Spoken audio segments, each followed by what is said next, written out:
மயில் என்ன பண்ணுது?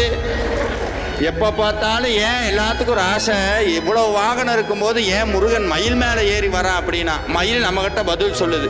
அது ஏன்னா நான் மனசுக்குள்ள முருகனை தாங்குறங்காட்டி அவரும் என்னை அவரை சுமக்கிற பாக்கி எனக்கு கிடைச்சிது. எப்படி சுமக்கிறேன்னா, தினந்தோறும் எந்திரிக்கும் போது குகா குகா குகா குகான்னு மயில் கத்துது.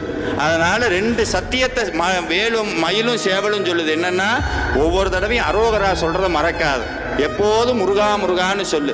என்ன சார் இது முருகா முருகான்னு சொன்னா என்ன கிடைக்கும்னா, ரெண்டு பதவி கிடைக்கும். என்ன பதவி தெரியுமா? முருகனை நம்ம சுமப்போம், மயிலா மாறி மனசு மயிலா மாறும். மனமே முருகனின் மயில் வாகனம், இந்த மனசு மயிலா மாறும். சரி சார், நம்ம மயிலா மாறுறோம், முருகனை சுமக்கிறோம். முருகன் என்ன பண்ணுவார்?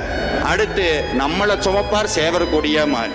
சேவர் கொடியா எப்போ முருகன் இந்த மனசு சுமக்க தயார்